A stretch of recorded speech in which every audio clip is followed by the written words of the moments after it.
आ जाओ, कर लो जरा, रीड कर लो प्लीज, और मुझे बता भी दो, आंसर आंसर भी साथ साथ बताना। हाँ हाँ, मैं सब बताता हूँ। क्या डन डन। ए पार्ट करूँ? हाँ।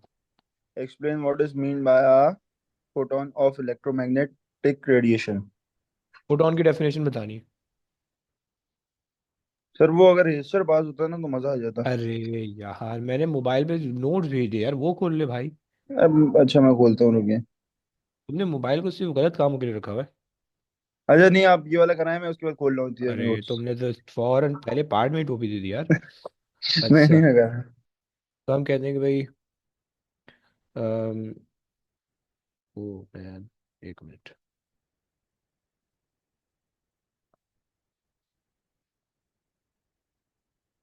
Discrete packets of energy of electromagnetic radiation and is equals to H F. सही। यानी एनर्जी जो है वो उसकी, ये आपको फॉर्मूला बन जाएगा। चलो आगे आ जाओ। आ जाओ भाई, जरा रीड कर ले प्लीज, जल्दी आगे आ जाओ।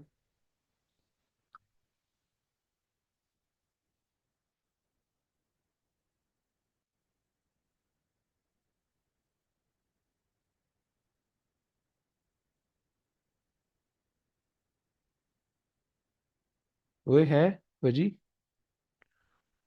वजी भाई जी सर, गायब। मैंने खोल लिया। जी जरा जी जी, रीड मैं कर इधर लो। ही हूँ भाई। The photoelectric effect provides evidence for the particulate nature of electromagnetic radiation. State three experimental observations that support this conclusion. सही हो गया। अच्छा, थोड़ी गंदी बात कर रहे हैं, मैं जरा इसको पहले एक्सप्लेन कर दूं। सही है। पार्टिकुलेट नेचर का मतलब है कि भाई, हमने ये कहा था कि भाई हमारे पास जो है ना, जो जो हमारे पास जो है ना फोटो इलेक्ट्रिक, सॉरी, जो हमारे पास इलेक्ट्रोमैग्नेटिक रेडिएशन है, हमने उसको कहा था कि भाई वो पार्टिकल भी होती है या वो जो है वेव्स भी होती है। सही है। तो जो फोटो इलेक्ट्रिक इफेक्ट हमने पढ़ा था वो हमें ये बताता है कि भाई इलेक्ट्रोमैग्नेटिक रेडिएशन जो है वो बिहेविंग एज अ पार्टिकल है। सही। मैंने दो मैंने वो करवाए थे। सही है, वेव थ्योरी और पार्टिकल थ्योरी। सही। मैं तुम्हें साथ साथ दिखाता भी जाऊँ अगर, अगर तुम यहाँ पे आओ। सही है। हमने हमने बेसिकली ये जो एक्सपेरिमेंट वन किया था, और इसके अंदर जो हमने ये पूरी ऑब्जर्वेशन और कंक्लूजन लिखी थी ना, तो इसमें से वो बेसिकली इस चीज़ के बारे में आपसे पूछ रहा है, राइट? कि ऑब्जर्वेशन जो है ना वो एक्सपेरिमेंटेशन की क्या है, ऑब्जर्वेशन है या पार्टिकल थ्योरी आपको क्या कहती है। सही। सो इसको हम पार्टिकल थ्योरी कहते हैं। सही। और पार्टिकुलेट नेचर हमें इसी से पता चलता है। सही। सो क्या क्या बताओगे तुम, क्या क्या होता है? कोई है आइडिया? मैंने वो तीन चार पॉइंट जो हमने लिखे थे, वो हमारे पास होनी चाहिए। सबसे पहली चीज़ हम कह सकते हैं कि भाई, the emission of photoelectron photoelectrons are only possible when incident photon has frequency greater than threshold frequency। सही है, greater than threshold frequency। सही हो गया, पहला पॉइंट हो गया। दूसरा पॉइंट हम ये कहते हैं कि भाई, दूसरा पॉइंट हम कह सकते हो कि भाई, देयर इज नेग्लिजिबल डिले कह सकते हो, या तुम कह सकते हो कि इंस्टेंटेनियस एमिशन। सही है। जैसे एक मिनट, इसको इस तरह से लिख जो, तो मुझे पॉइंट एग्जैक्टली रटे हुए नहीं है, उसमें जो मेरे जहन में आता है मैंने बता दिया। सही है। यहाँ पे हम कह सकते हैं कि भाई, the emission of photo electron and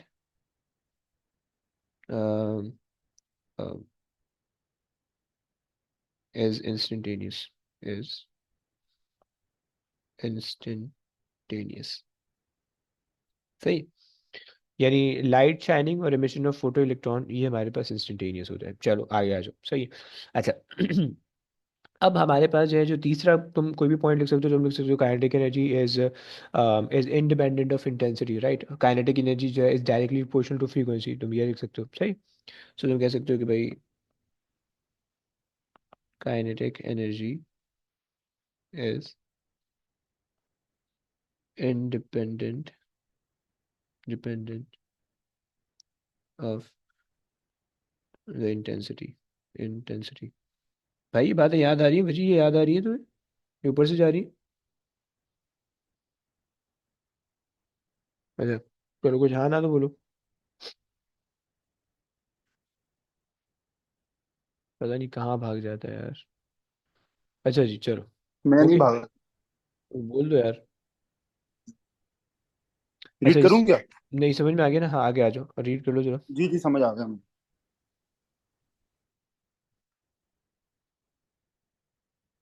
आवाज़ से पढ़ना है भाई, मेरे को भी आवाज़ आनी चाहिए। मैं वीडियो बना रहा हूँ यार, वो फिर यूट्यूब पे कुछ आएगा ही नहीं, बच्चे गालियाँ देंगे। अच्छा, मुझसे मुझसे बोल रहे हैं ना? अबे तुझसे ही बोल रहा हूँ यार। अच्छा अच्छा, electromagnetic radiation of wavelength and intensity I when incident on a metal surface cause an electrons to be ejected per unit time. The maximum kinetic energy of the electrons is E maximum. Student explain the effect. Intensity is reduced to 1 over 2 I, but the wavelength is unchanged. Okay.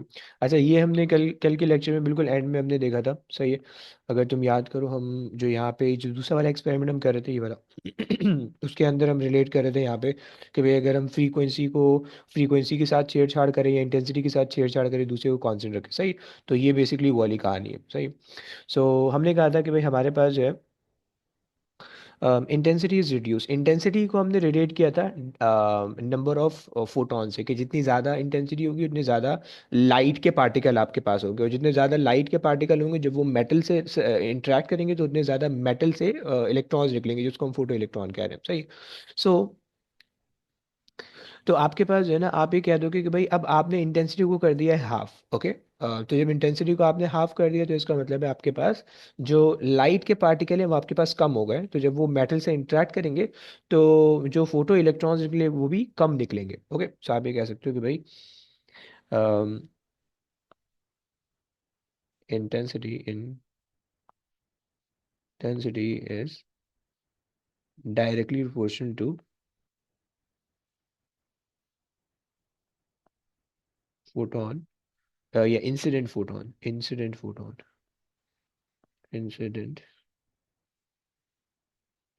photons, okay, which is directly proportional to um, if on any, अच्छा, which is directly proportional to um, photo electrons, okay. So um, reducing intensity will reduce the number of photons, सही। चूंकि direct relation होता है तो तुम ये कह सकते हो by half of original value. चलो आगे रीड कर लो प्लीज भैया, आगे रीड कर लो।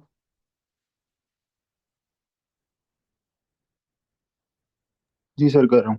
The wavelength is reduced, but the intensity I is not changed. Okay. अच्छा अगर अगर तुम फॉर्मूला याद करो, E is equals to H C over lambda, सही है। सो ये कह रहे हैं कि वेवलेंथ हमने डिक्रीज कर दी है, अगर आप वेवलेंथ डिक्रीज कर रहे हो तो आपके पास जो है वो एनर्जी इंक्रीज हो जानी चाहिए, राइट, यानी एनर्जी ऑफ फोटॉन, सही है। अच्छा जनाब, जब एनर्जी ऑफ फोटॉन्स इंक्रीज हो गई है तो इसका मतलब है कि जब वो जो है उससे इंटरेक्ट करेंगे, यानी जब जो है वो मेटल सरफेस से इंटरेक्ट करेंगे और इलेक्ट्रॉन से इंटरेक्ट करेंगे, तो जो इलेक्ट्रॉन्स के पास जो काइनेटिक एनर्जी होगी ई मैक्स, वो भी फिर इंक्रीज हो जाएगी, ठीक। कि जब आप ज़्यादा दे रहे हो तो अल्टीमेटली वो ज़्यादा काइनेटिक एनर्जी के साथ निकलेंगे, राइट। तो आप ये कह सकते हो कि भाई आपके पास जो है ये इंक्रीज हो जाएगा, क्लियर हो गया। अच्छा जी, और क्या हमारे पास इस पे कोई फ़र्क पड़ सकता है?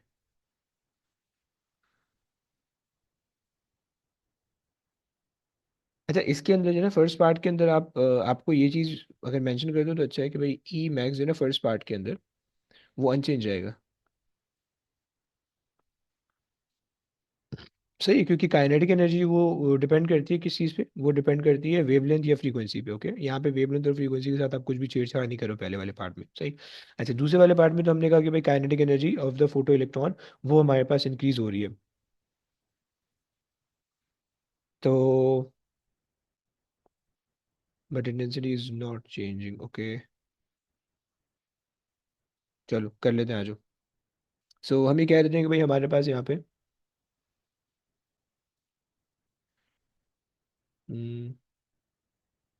कम ऑन,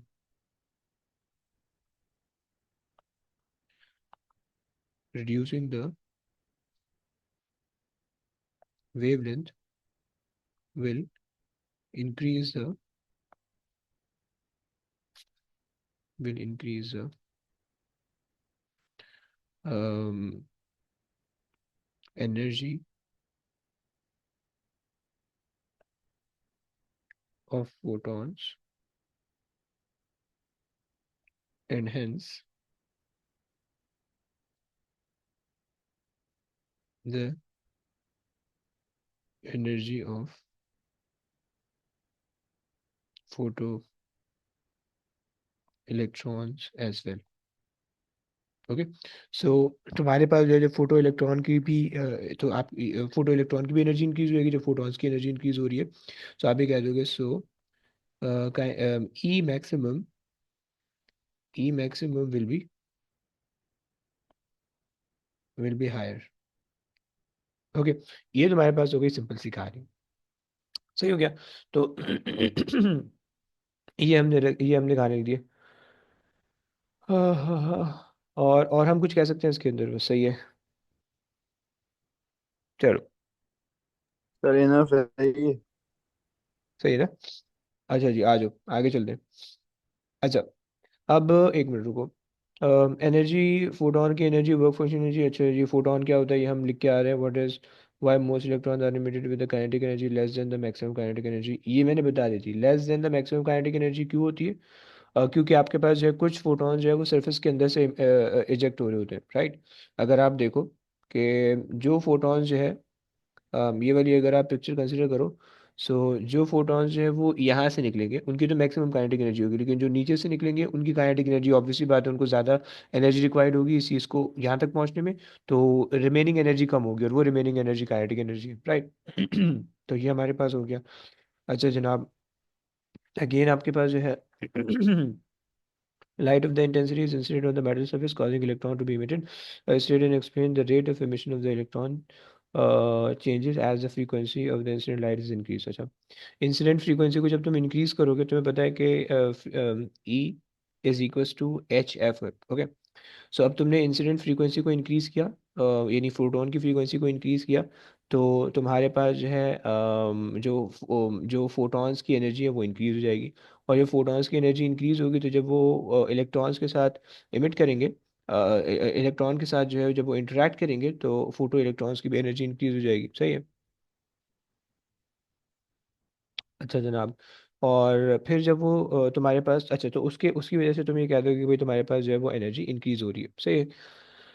चलो ये बात हो गई। अब इसके कुछ क्वेश्चन जो ना बहुत सारा एक जैसे होते हैं। सही है, तो वो दो क्वेश्चन तकरीबन एक जैसे थे। सही, what is meant by the photon, तुम्हें पता है कि भाई discrete packet of electromagnetic radiation. रट्टा लगा लो, बार बार आ जाएगी। ओके, तो एक दफ़ा मैं लिखवा दी, बार बार नहीं लिखवाऊंगा। सही, बस मैं रिपीट करता रहूंगा। सही है।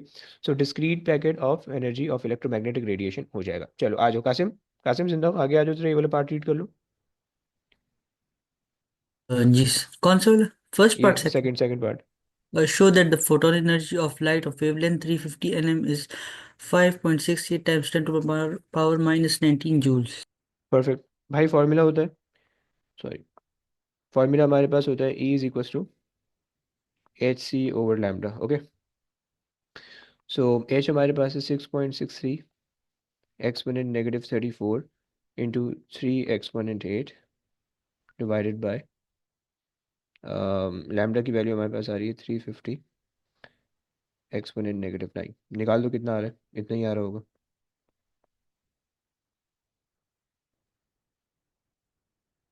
-19।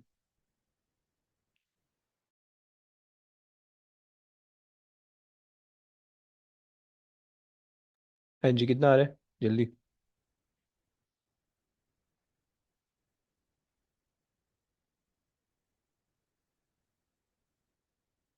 सर यही आंसर। ये आ रहा है, चलो आगे आ जाओ। State the value of the ratio. Energy के रेशियो आपने बताना है, ओके। अच्छा, 350 का तो आपने निकाल लिया, सही है। 350 का तो आपने निकाल लिया। अब आपने क्या करना है, 700 का निकालना है। देखो दो दो तरीके हैं आसान। एक तो आप देख रहे हो कि भाई बेसिकली एनर्जी डायरेक्टली प्रोपोर्शनल आ रही है, सही। इन्वर्सली प्रोपोर्शनल आ रही है, ये चलो चलो मैं आसान तरीके से लिखवा देता हूँ, सही। अच्छा, नीचे आपके पास आ जाएगी 350 वाली एनर्जी। नीचे आपके पास आ जाएगी 350 जो भी हमने निकाली, सही। सो नीचे हमारे पास आ जाएगी 350 वाली विच इज़ 5.68 एक्सपोनेंट -19, ओके। और ऊपर क्या आ जाएगी हमारे पास, अब यही पूरी चीज़ आ जाएगी, बस नीचे जो है वो 700 हो जाएगा, सही। सो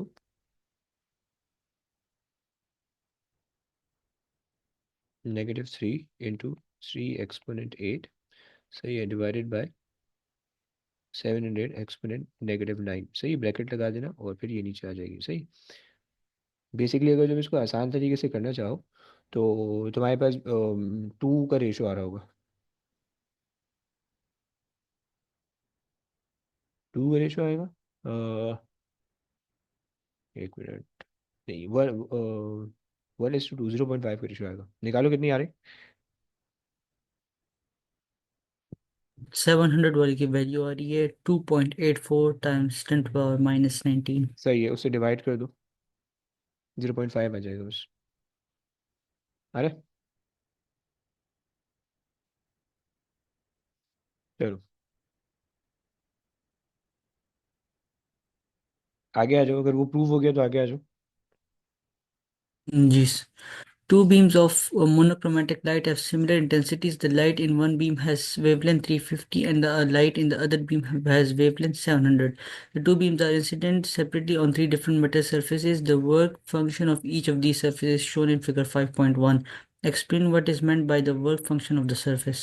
अच्छा जी, वर्क फंक्शन की हमने कल डेफिनेशन लिखी थी। हम कहते थे कि भाई अच्छा जी, minimum energy, minimum energy required to eject the electron from the metal surface,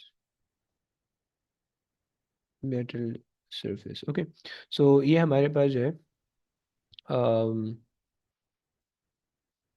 ये हमारे पास जो है ना वर्क फंक्शन होता है, यानी अच्छा देखो, दो चीज़ें होती हैं यहाँ पे, दो वर्ड होते हैं। एक होता है इजेक्शन और एक होता है एमिशन, ओके। यानी अब आपके पास जो है ना, लेट्स से ये एक मेटल सरफेस है, सही है। और अब इसमें जो है आपके पास जो इलेक्ट्रॉन है वो यहाँ पे सही है। अब आप अगर इसको एनर्जी दोगे और वो यहाँ तक पहुँच गया, सही, अभी सरफेस तक आ गया, सही, सरफेस तक आ गया। तो अब जब यहाँ पे पहुँचेगा तो आप इसको कहोगे अच्छा ये इजेक्ट हो गया, सही। अब जब यहाँ से वो बाहर जाएगा ना, तो अब आप इसको कहोगे कि भाई ये इमिट हो गया, सही। मतलब सरफेस तक आने के बाद अब उसके पास कोई एनर्जी नहीं बची है, तो आप ये कहोगे भाई इजेक्ट हो गया है। सो अब अगर आप और मजीद एनर्जी दोगे तो वो इमिट हो जाएगा, सही हो गया, चलो। अच्छा जी, अब देखो अगर आप यहाँ पे देखो तो state the combination if any of the monochromatic light, चलो सही है। सही है, रीड कर लो प्लीज, कहाँ से रीड कर लो। State which combination, if any, of monochromatic light and metal surface could give rise to photoelectric emission. Give a quantitative explanation of your answer. Question समझ में आ रहा है कैसे होगा। हाँ जी, नहीं सर। चलो समझते हैं। देखो, उसने हमें तीन तीन मेटल सरफेस दिए हुए, टंगस्टन, मैग्नीशियम, पोटेशियम, ओके। और उसने हमें दो लाइटें दी हुई है, सही है। एक हमें लाइट दी हुई है, उसकी वेवलेंथ है 350, और दूसरी लाइट दी हुई है, उसकी वेवलेंथ है 700, सही है। सो यहाँ पे हमारे पास 350 की वेवलेंथ आ गई, सही है। और यहाँ पे हमारे पास 700 नैनोमीटर की लाइट आ गई, ओके। अच्छा, अब देखो होगा क्या कि भाई मैं अगर टंगस्टन की मेटल को पिक करूँ, सही है, और मैं अगर उसमें 350 और 700 की लाइट जो है सेपरेटली इंसिडेंट करूँ, तो क्या मैटर, क्या एमिशन पॉसिबल है या नहीं है, हमने ये देखना है, सही है। फिर इसी तरह से मैग्नीशियम को हमने पिक करना है और ये दोनों लाइट एमिट करानी है।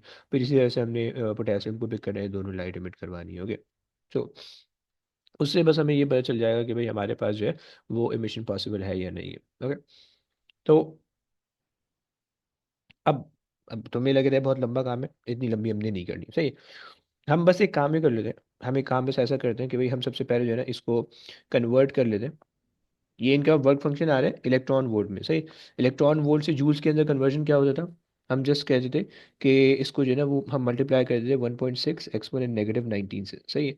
सो ये हमारे पास जो है वो कन्वर्ट कन्वर्ट हो जाएगा। ज़रा कर दो कितना आ रहा है।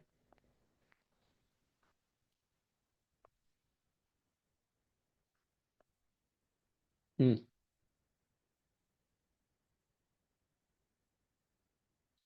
सर पहले वाले को 7.2 टाइम्स 10⁻−19 7.2 एक्सपोनेंट -19, ओके।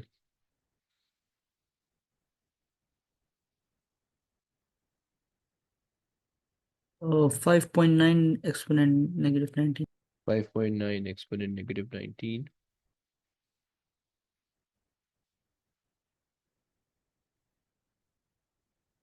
और 3.6 टाइम्स 10⁻−19। -19, ओके। अच्छा देखो, ये एनर्जी आपको रिक्वायर्ड है, राइट, ये एनर्जी आपको रिक्वायर्ड है, सही है। यानी क्या मतलब है कि अगर आप टंगस्टन पिक कर रहे हो, तो टंगस्टन के अंदर अगर आपको इतनी एनर्जी आप दे दोगे, तो टंगस्टन का से फोटो इलेक्ट्रिक इफेक्ट यानी फोटो इलेक्ट्रिक एमिशन पॉसिबल हो जाएगी, सही। फोटो इलेक्ट्रिक एमिशन पॉसिबल हो जाएगी टंगस्टन पे, सही। इसी तरह से मैग्नीशियम अगर आपने पिक किया, तो मैग्नीशियम को कितनी एनर्जी रिक्वायर्ड है, यानी मैग्नीशियम के एक इलेक्ट्रॉन को निकलने के लिए 5.9 एक्सपोनेंट -19 जूल्स एनर्जी रिक्वायर्ड है बाहर निकलने के लिए। एंड सिमिलरली पोटेशियम के लिए हमें 3.6 एक्सपोनेंट -19 की एनर्जी रिक्वायर्ड है इमिट करने के लिए। ओके, अच्छा अब हमारे पास एनर्जी है कितनी, ये तो हमें रिक्वायर्ड है, ओके, है कितनी। आपने देखा कि भाई जो आपके पास 350 नैनोमीटर वाली जो वेवलेंथ है, सही है, वो कितनी एनर्जी जनरेट कर रही है, 5.68। ओके, ये हमारे पास है, this is what we have. Okay, so अगर आप देखो, अगर मैं इसको यहाँ पे साइड में लिख दूँ, 5.68 एक्सपोनेंट -19, ओके। सो जब हम इसको इस सरफेस पे इंसिडेंट करेंगे, तो कासिम आप मुझे बता सकते हो कि एमिशन पॉसिबल है या नहीं है। Oh this is what we have, okay, and this is what we required, okay. हमें रिक्वायर्ड है 7.2 की एनर्जी, राइट, एक्सपोनेंट यस। -19, इसके कर दो, उसकी टेंशन नहीं है, ओके। हमें रिक्वायर्ड है 7.2 की एनर्जी, हमारे पास है सिर्फ 5.68 की, तो क्या एमिशन पॉसिबल होगी। No sir. नहीं होगी। तो मतलब जो है ना, अगर मेरे पास ये 300 की 350 की वेवलेंथ है, तो इससे यहाँ पे तो पॉसिबल नहीं होगी, गलत हो गया। अच्छा, जब मैं यहाँ पे करूँगा तो क्या पॉसिबल है। No sir. नहीं पॉसिबल है। क्या क्या मैं यहाँ पे करूँगा तो पॉसिबल है। यस। वेरी गुड, सही। सो ये हमारे पास एक पॉसिबिलिटी बन गई, राइट, कि हमारे पास वेवलेंथ कौन सी होगी, 350 की वेवलेंथ है, मटेरियल कौन सा है, पोटेशियम। जब हम 350 नैनोमीटर की वेवलेंथ को पोटेशियम पे इंसिडेंट करेंगे, तो पोटेशियम से फोटो इलेक्ट्रिक एमिशन हो जाएगी। ओके, चलो ये बात हो गई। अच्छा, एक काम कर लो जरा जल्दी, यहाँ पे जो है ना 350 के बजाय जब आप 700 रखोगे, जब आप यहाँ पे करोगे 700, अच्छा बल्कि इसको ऐसे ही, जब यहाँ पे इसके बजाय आप 700 कर दोगे, तो ये बेसिकली जो है ना डिवाइड बाई 2 हो जाएगा, डिवाइड बाई 2। डिवाइड बाई 2 का मतलब है ये 4 हो जाएगा, ये सॉरी, ये हो जाएगा 2, हो जाएगा ये 3, नहीं, ये 8 हो जाएगा, और ये 4 हो जाएगा, सही, एक्सपोनेंट -19। ओके, 2 1 ज़ा 2, 2 2 ज़ा 4, एंड 1 वहाँ पे चला गया, 2 8 ज़ा 16, और 2 2 ज़ा 4, सही है। तो ये मतलब ये कि अगर आपने 700 के लिए काम किया, तो ये ऐसा हो रहा है, सही है, यानी let me just solve it for you. सही है, मतलब ये है, और मैं यहाँ पे जो है ना 700 के लिए काम कर रहा हूँ, सही है। सो 700 पे मेरे पास ये आंसर आ रहा होगा। ओके, अच्छा जनाब, अब दोबारा से इसको ये कर लेते हैं, सही है। क्या करने, अब हम ये कर लेते हैं कि भाई हमारे पास जो दूसरी दूसरी वेवलेंथ है वो 2.84 की वेवलेंथ है, ओके। अच्छा जी, अब अगर हम देखें कि 2.84 की वेवलेंथ हमारे पास है, ओके, एक्सपोनेंट -19 एनर्जी, बेसिकली 2.84 की एनर्जी है। जब मैं उनको तीनों मेटल पे इंसिडेंट करूंगा, तो मुझे बता सकते हो कासिम कि किसी से भी फोटो इलेक्ट्रिक एमिशन होगा या नहीं होगा। नहीं होगा सर। नहीं होगा, वेरी गुड, सही हो गया ना। तो ये आप कह सकते हो। अच्छा देखो, ये कन्वर्जन भी आपको करके दिखानी होगी, सारी चीज़ें जो ना, ये जो मैंने यहाँ पे इधर की है, ये सारी आंसर में होंगी, ओके। तो ये आपने करना होगा, सही है। मतलब जो है ना, मतलब अगर आप देखो, तीन दफ़ा यहाँ पे कन्वर्जन हमने किए, तो अगर आप एटलीस्ट एक दफ़ा भी कन्वर्ट कर दोगे तो भी एक्सेप्टेबल है, सही है। एक चीज़, और दूसरी चीज़, तीन दफ़ा नहीं करो, एक दफ़ा भी कर दो तो भी एक्सेप्टेबल है। यानी आप जो है ना, वो पोटेशियम की वर्क फंक्शन आपने पोटेशियम का निकाला, कितना हमारे पास आ रहा था, 3.6, यानी हमने कन्वर्ट उसको किया था, हमने कन्वर्ट किया था 2.26, 2.26 exponent negative, sorry 2.26 into 1.6 exponent negative 19, so we'll get 3.6 exponent negative 19, सही। ये हमारे पास आ गया पोटेशियम का वर्क फंक्शन, सही है, पोटेशियम का वर्क फंक्शन। अच्छा, फिर उसके बाद हमने क्या किया, जब हमने एट वेवलेंथ हमने पिक की 350 की, सो एनर्जी जो हमारे पास आ रही थी वो हमारे पास आ रही थी, सॉरी 5.68 एक्सपोनेंट नेगेटिव 19, सही। सो हम ये कह सकते हैं, जो है एनर्जी ऑफ, देखो उसने कहा क्वांटिटेटिव एनालिसिस, राइट, मतलब जो है ना, तुम्हें क्वांटिटी वैल्यूज तुम्हें आंसर में देनी होगी, ओके। सो तुमने कहा कि भाई the energy of photons of wavelength 350 is greater than the work function of potassium, right. Work function of potassium का सिंबल जो है वो के होता है, सही, इसलिए मैं के लिख रहा हूँ, पी नहीं लिख रहा हूँ, ओके। जो पोटेशियम होता है वो क्या, पीरियोडिक टेबल में हम उसको के से रेफर करते हैं, okay. So so is greater than the work function energy of potassium. तो photo electric emission will be possible।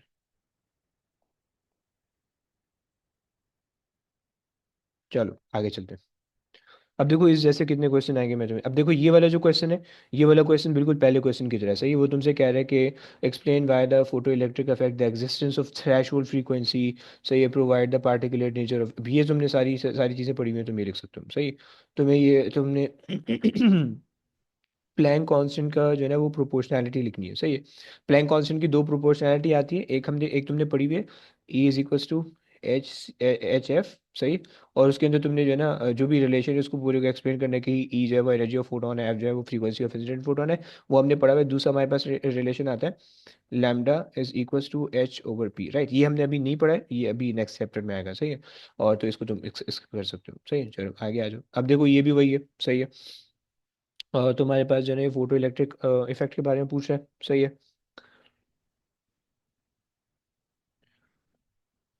अ, अच्छा जी, पहला पार्ट क्या पूछ रहा है, experiment are conducted to investigate the photo electric effect, it is found that on exposure of metal surface to light, either electrons are emitted immediately or they are not emitted at all. Okay. Suggest why this observation does not support a wave theory, right?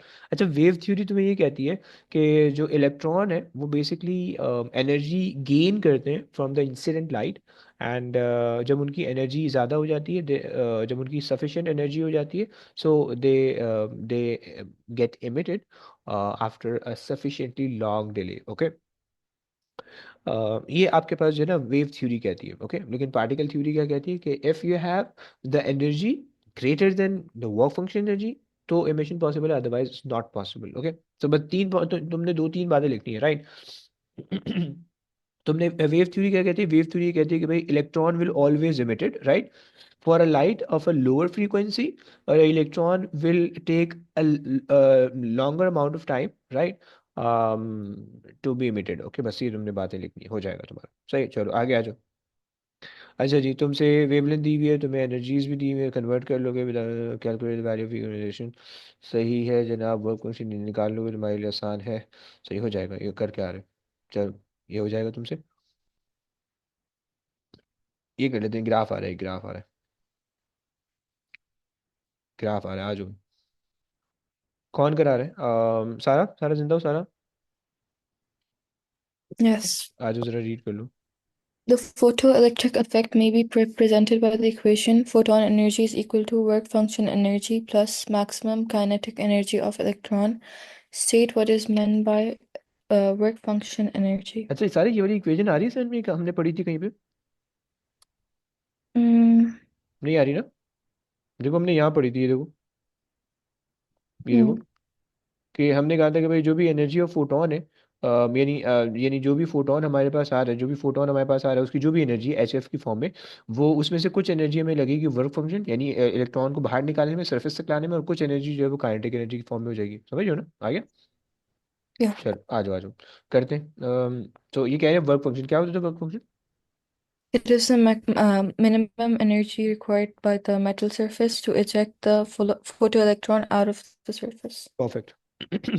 Perfect, आगे आ जाओ, ये देख लो please. The variation with frequency f of the maximum kinetic energy of photoelectrons emitted from the surface of sodium metal is shown in figure 7.1. Okay, देखो बदतमीजी कर रहा है, बदतमीजी ये कर रहा है कि इन्होंने इलेक्ट्रॉन वोल्ट के अंदर यहाँ पे दे रखा है। ओके, सही ना? तो अगर एनर्जी इन जूल्स निकालने का बोलेगा तो वो कभी भी इससे नहीं आएगी, सही, उसके लिए आपको इसको कन्वर्ट करना पड़ेगा। क्लियर हो गया ना? Mhm. चलो ये बात हो गई। अच्छा जी, और फ्रीक्वेंसी भी आपको जो है ना वो एक्सपेरिमेंट 14 दे रहा है। ओके, आ गया जी। Use the gradient of the graph of the figure 7.1 to determine a value for the Planck constant h. Show your working. चलो कर लेते हैं। अच्छा जनाब। कोई पॉइंट ले लेते हैं, कोई पॉइंट, एक एक ही अच्छा पॉइंट दिख रहा है। ओके, सही हो गया। और अबे लो,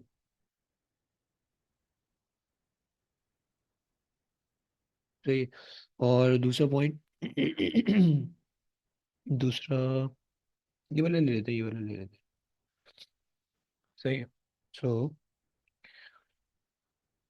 अच्छा जी जनाब, सो यहाँ पे हमारे पास आ रहा है 7 एक्सपोनेंट 14, सही है। और वाई एक्सिस पे जो वैल्यू आ रही है वो 0.5 इलेक्ट्रॉन वोल्ट। ओके, और जो ये वाली वैल्यू आ रही है वो एक्स एक्सिस पे हमारे पास आ रही है 5.5, 5.6, 5.7, 5.8, 5.9 और 6, सही। सो 5.8 एक्सपोनेंट 14, ओके, कॉमा 0, सही हो गया। चलो। हमें बताया कि भाई gradient H is equals to gradient is equals to change in kinetic energy divided by change in frequency, सही है। काइनेटिक एनर्जी हमारे पास जो चेंज हो रही है वो हमारे पास, अब देखो 0.5 इलेक्ट्रॉन वोल्ट है, तो कन्वर्ट कर लेते हैं इंटू 1.6 एक्सपोनेंट -19, सही है, -0, ओके, डिवाइडेड बाय जो हमारे पास दो फ्रीक्वेंसी है, 7 एक्सपोनेंट 14 माइनस 5.8 एक्सपोनेंट 14, जरा कर लो कितना आता है।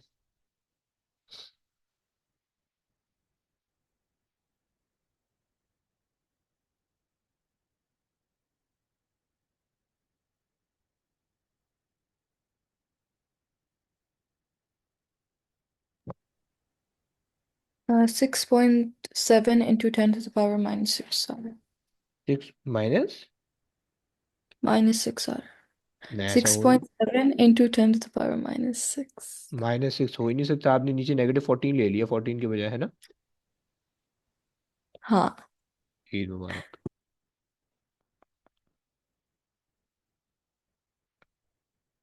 चलिए, This. आगे कौन? हाँ आ जाओ आ जाओ। The sodium metal in B has a work function energy of 2.4 electron volt. The sodium is replaced by calcium, which has a work energy function of 2.9. On figure 7.1, draw a line to show the variation with frequency of the maximum kinetic energy of photoelectrons emitted from the surface of calcium. Okay. अच्छा, आपने work function बढ़ा दिया, आपने work function बढ़ा दिया, अगर याद करो हमने ग्राफ डिस्कस किया था। हमने ग्राफ कैसे डिस्कस किया था कि अगर हमारा वर्क फंक्शन इंक्रीज हो जाएगा for a greater work function, आपका ग्राफ जो है वो आगे बन जाएगा, ऐसे ही आ रहा है, जहन में आ रहा है सारा? Hmm. चलो, सो आपके पास जो है बस सिर्फ और सिर्फ, अच्छा वैसे ना इन्होंने इन्होंने हमें वैल्यू वैल्यू दे दी है हमें, 2.4 की वैल्यू इन्होंने दे दी है, 2.9। सो हम ना थोड़ा हमसे थोड़ी बदतमीजी फिर ये एक्सपेक्ट करेंगे, हम बोलेंगे कि भाई आप 3 नंबर भी दे रहे हैं, 3 नंबर दे रहे हैं तो वो नहा धो के पीछे पड़ जाएंगे कि अगर बगैर वैल्यू के तुमने ग्राफ बना दिया ना तो एक भी नहीं मिलेगा। तो हमें हमें थोड़ा सा कर लेना चाहिए, हम कर लेते हैं 2.9 के अगर वर्क फंक्शन आ रहा है, सो उसके कॉरस्पॉन्डिंग हमने ये देखना पड़ेगा कि भाई हमारे पास फ्रीक्वेंसी कहाँ से, थ्रेशोल्ड फ्रीक्वेंसी क्या होगी वो देख लेते हैं, सही, threshold frequency. So work function का फॉर्मूला हमारे पास होता था H F0। Okay, so work function हमारे पास आ रहा है 2.9, इलेक्ट्रॉन वोल्ट से जूल में कन्वर्ट कर लेते हैं 1.6 एक्सपोनेंट नेगेटिव 19। ओके, और डिवाइडेड बाय एच की वैल्यू हमारे पास आती है, अच्छा इस ग्राफ की जो एच आ रही है हम वही ले लेते हैं 6.7 एक्सपोनेंट नेगेटिव 34, सही हो गया। और ये हमारे पास आ जाएगा F0, सही।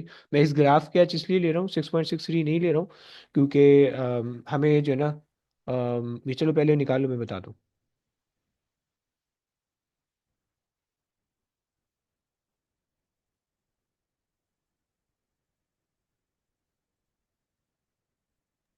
जैसा how much, 6.92 into 10 to the power 14. 6.92, okay, 6.92 exponent 14, okay, यानी 6.9 हमें हमें हमें बनाना है। ओके, सो 6.5 यार है, 6.6, 6.7, 6.8, 6.9। ओके, 6.9 से तुमने जो है वो एक लाइन सीधी बनाई, but you have to make sure कि जो है ना पहली लाइन के पैरेलल होनी चाहिए, पहली लाइन की क्या होनी चाहिए, एग्जैक्टली पैरेलल, क्योंकि तुम्हें क्या पता है, तुम्हें ये पता है कि जो है ना तुम्हारे पास जो ये जो ग्राफ होता है ये तुम्हें क्या बताता है, प्लैंक्स कांस्टेंट की वैल्यू बताता है। ओके, अबे कम बखत मूड ही नहीं रहा, 1 डिग्री यार, चलो इतना काफ़ी है, सही। सो ये तुम्हें प्लैंक कांस्टेंट की वैल्यू बताते हैं तो एग्जैक्टली पैरेलल होनी चाहिए, सही। ये 1 डिग्री जो है ना वो कम हो गया, 46 पे लाना है मुझे, बदतमीजी बदतमीजी कर रहा है। ये लो, ये तुम्हारे पास बन जाएगा, थोड़ा सा थोड़ी सी लाइन टेढ़ी दिख रही होगी बट ये इस तरह से ग्राफ बनेगा, 1 डिग्री का फर्क आ रहा है, सही है, ये तुम्हारे पास इस तरह से लाइन बन जाएगी। ओके, चलो आगे आ जाओ।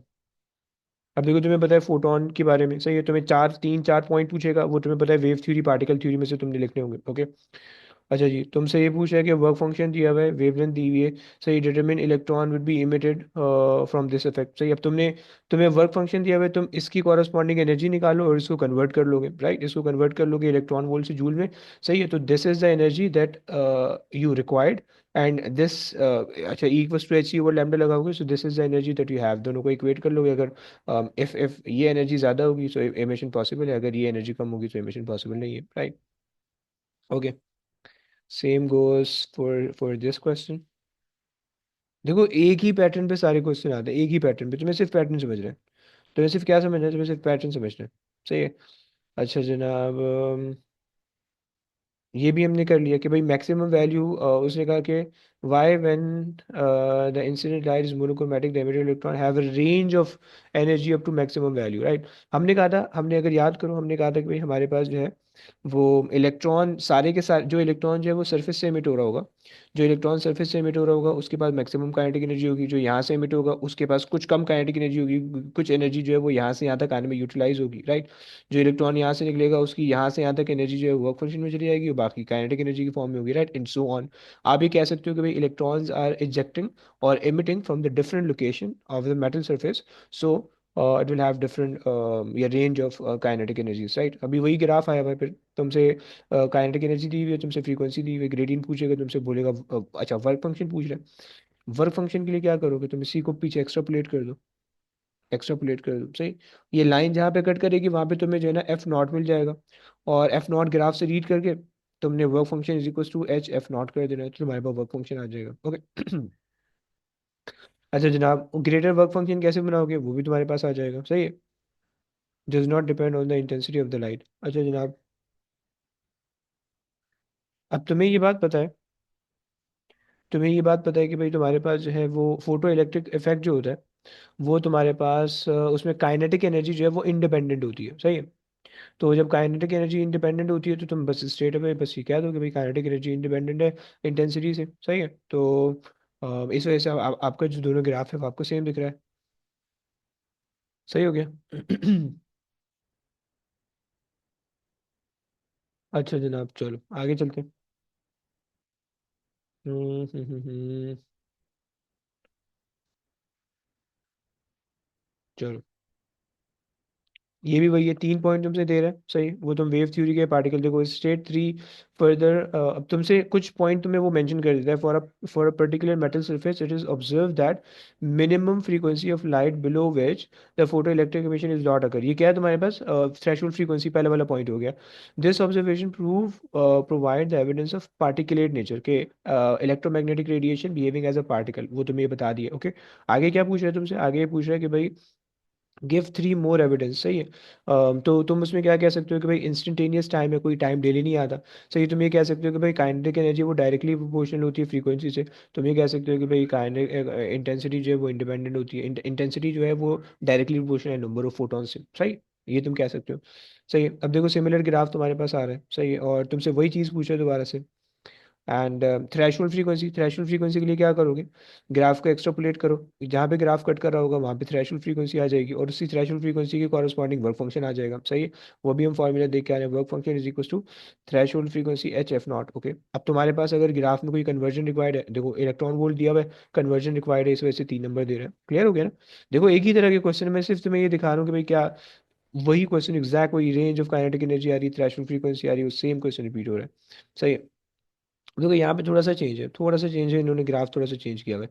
सही, एक क्वेश्चन ये कर लेते हैं, चलो। कहाँ तक पहुँच गए? 2015 तक पहुँच गए, चलो 1 मिनट रुको, आगे देखते जाते हैं। थ्रेशोल्ड फ्रीक्वेंसी वही चीज़ें आ रही है अभी भी।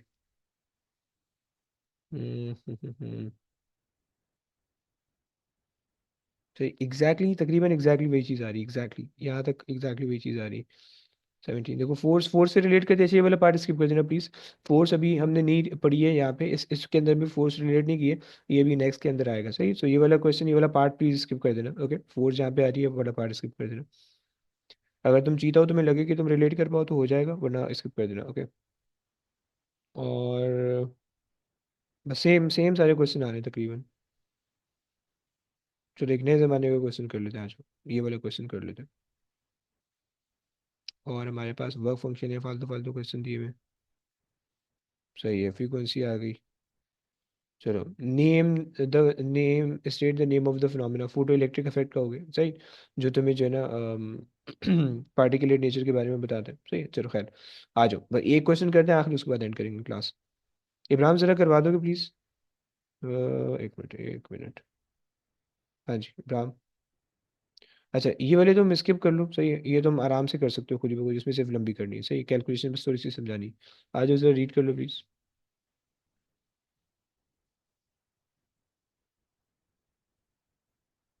इब्राहिम पता नहीं है भी या नहीं है, ले जाने। इमरान भाई है ही नहीं। चलो अब्दुल्ला रीड कर ले भाई, तू कर ले यार।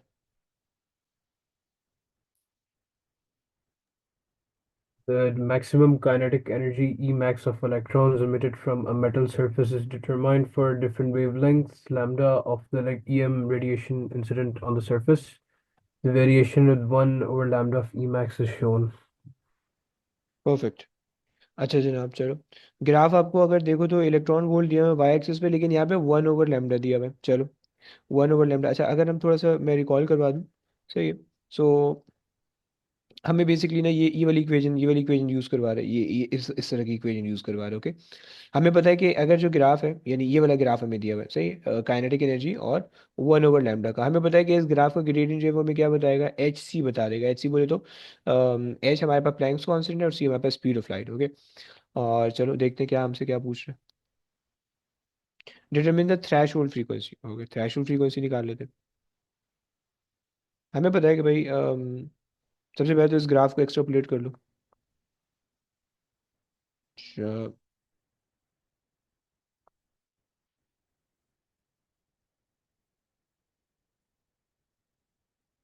सही हो गया, ये ग्राफ हो गया।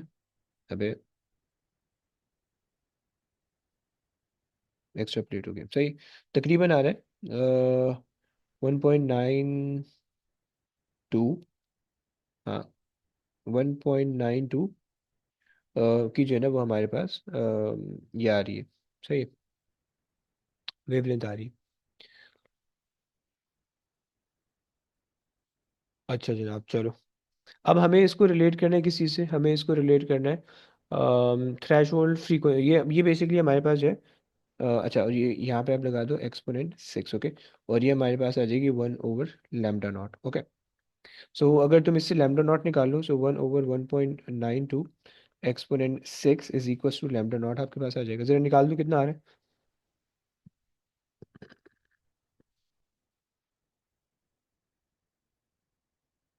हम्म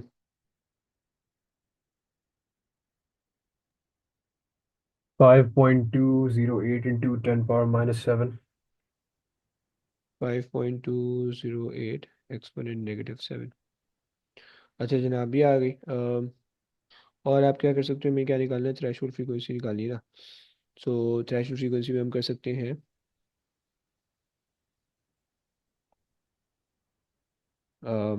सी, यानी speed of light is equal to f lambda. So ये 3 exponent 8 divided by lambda. Lambda हमारे पास आ रहा है 5.208 एक्सपोनेंट 7। सही है, सो निकाल लो कितनी आती है।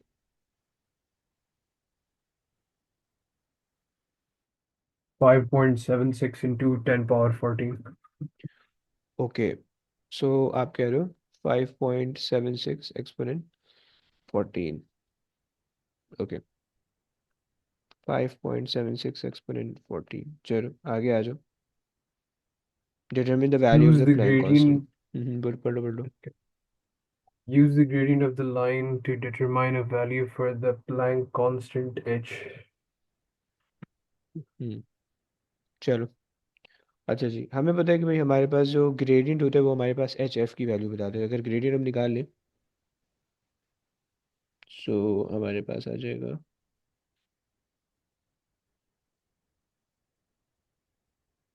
ये आ गया, और ये एक पॉइंट ले लेते हैं। सही है, 2.2 एक्सपोनेंट 6। सही है, कॉमा 1 2 3 4 5 3.24। सो 3.4 एक्सपोनेंट 3.4 इलेक्ट्रॉन वोल्ट ना, इलेक्ट्रॉन वोल्ट। सही है, ये एक पॉइंट आ गया। और दूसरा पॉइंट आप ये बिल्कुल स्टार्टिंग वाला ले लो कि एक्स आपके पास आ रहा है 1.92 एक्सपोनेंट 6, और दूसरी चीज़ आपके पास आ जाएगी 0। सही है, अच्छा जनाब ग्रेडियंट अगर हम निकाल लें, सो ग्रेडियंट हमारे पास आ जाएगा y विच इज़ 3.4। अच्छा, इलेक्ट्रॉन वोल्ट जूल में कन्वर्ट करेंगे, सो 1.6 इन एक्सपोनेंट -19। सही है, माइनस 0 डिवाइडेड बाय हमारे पास आ जाएगा 2.2 एक्सपोनेंट 6 माइनस 1.92 एक्सपोनेंट 6। सही, सो ये हमारे पास बराबर होगा एच सी के। ग्रेडियंट हमारे पास बराबर होता है एच सी, भी हमने देखा। ओके, और हमने सिर्फ एच की वैल्यू निकालनी है। सो जो भी आपके पास वैल्यू आए उसको आपने डिवाइड कर देना है 3 एक्सपोनेंट 8 से। जरा निकाल दो कितना आ रहा है, आर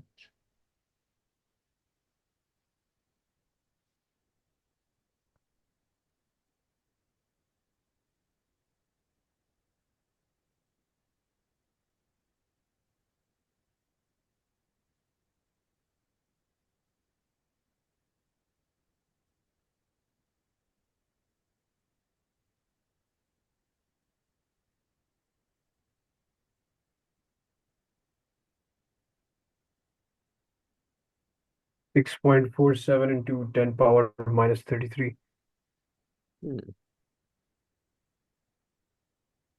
6.6 47 into 10 power minus 33. 6.47, 33 नहीं आना चाहिए, 34 आना चाहिए।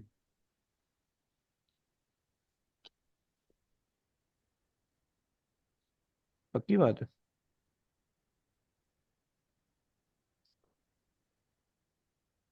34 आना चाहिए। तो बाकी वैल्यू सही है, 33 आ रहा है। बाकी वैल्यू सही है। और एक मिनट में भी कर दे दो।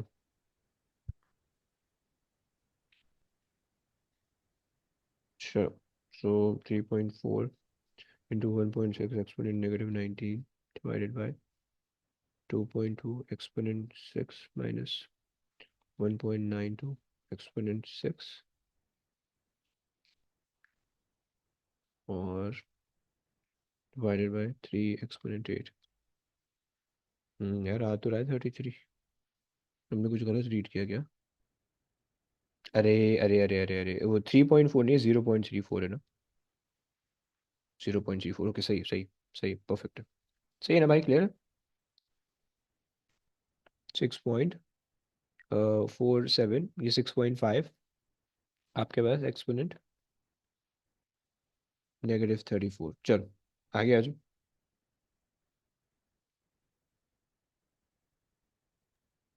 The electromagnetic induction is now incident on a metal with a larger work function energy than the metal in B.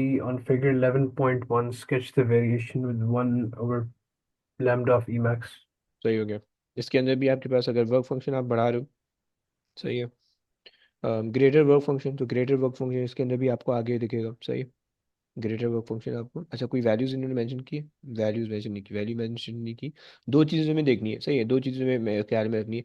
एक तो वर्क फंक्शन आगे बनेगा, कहीं भी बना दो, सही है, पीछे नहीं बनेगा, सही है, पहली चीज़। दूसरी चीज़ कि ग्रेडियंट ऑफ दो two line should be same, क्योंकि तुम्हारे पास जो है जो दोनों लाइन के ग्रेडियंट है वो प्लैंक कांस्टेंट टाइम सी की वैल्यू बता रहे हैं, राइट, तो वो सेम होगा। तो ये दो चीज़ें होगी, क्लियर हो गया। चलो, बस अब आज की कहानी है कि अब्दुल्ला ज़रा पीछे के लेक्चर ले लेना प्लीज़, मैं अपलोड करने लगा हूँ, सही है।